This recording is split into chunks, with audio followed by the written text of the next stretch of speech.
মানুষের কটু কথা, হ্যাঁ মানুষ কথা বলবেই। তো মানুষের কথা শুনে তো আর নিজেকে ধরে রাখা যায় না। ভাই এত সুন্দর আর্ট করছেন দেখলাম আমরা, আসলে কিভাবে সম্ভব এটা? মানুষ চাইলে সবকিছুই করতে পারে। এই এটা অধ্যবসায় এবং চেষ্টা, এভাবেই সম্ভব। তো বললাম তো যে মানুষ হচ্ছে যে পারে না এমন কিছু নেই। এটা অধ্যবসায় এবং চেষ্টার মাধ্যমেই সম্ভব। আর একটু লেগে থাকলেই সম্ভব। ছোটবেলা থেকেই করতাম। তো তারপর হচ্ছে যে ঢাকা ভার্সিটিতে অ্যাডমিশন টেস্ট দেওয়ার সময় চারুকলা অনুষদে অ্যাডমিশন টেস্ট দেই এবং আল্লাহর রহমতে সেখানে আমি চান্স পেয়ে যাই। কাকে দেখে বলতে আমার বড় ভাই একটা সময় আঁকতো।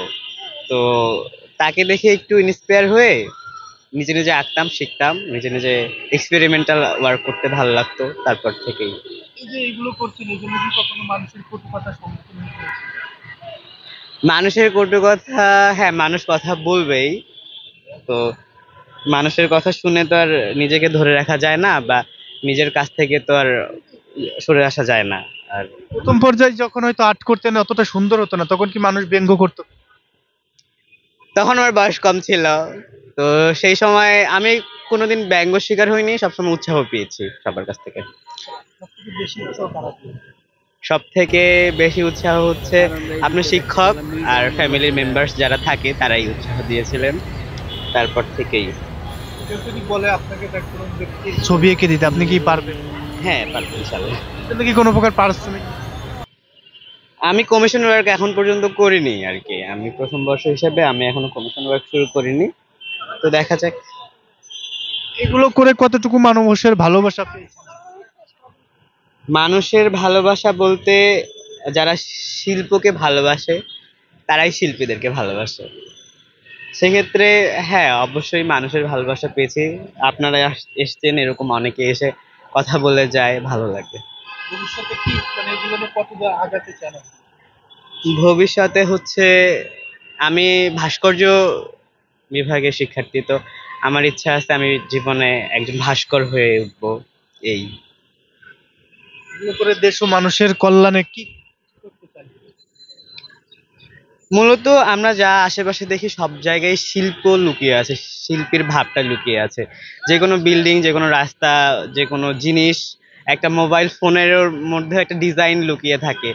তো ডিজাইন ছাড়া বা হচ্ছে শিল্পের ছোঁয়া ছাড়া মূলত কিছু সম্ভব না। তো সেক্ষেত্রে সব জায়গায় শিল্পীরা থাকে। এইভাবেই দেশের কাজ, দেশের দেশকে রিপ্রেজেন্ট করা থেকে শুরু করে যা করা যায় আর কি সবকিছু করার ইনশাল্লাহ।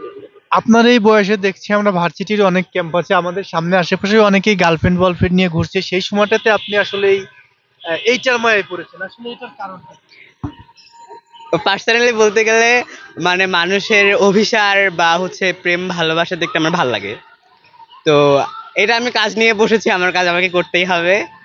আর কার্জন হলে এসে আপনার হচ্ছে এই কপত কপতের প্রেম ভালোবাসা আমার দেখতে ভালোই লাগে, এটা আমি পজিটিভলি নেই, ভালো লাগে জাস্ট এই। আপনার কি কখনো প্রেম এসেছে? এটা হচ্ছে কঠিন প্রশ্ন করে ফেললেন। প্রেম সবার জীবনে আসে, এই আর কিছু বলতে চাচ্ছি না এই ব্যাপারে। প্রেমিকার ভালোবাসার থেকে এটা বেশি আকর্ষণীয় যেটা করছেন। কি বলবো, মূলত প্রেম ভালোবাসা হচ্ছে যে মায়ার ব্যাপার স্যাপার। তো কিছু বলার নেই এ ব্যাপারে, হচ্ছে যে কি বলবো, এ ব্যাপারে কোনো কথা বলার থাকে না মানুষের। এটা মানুষের অনুভূতি, আবেগ। ঠিক আছে।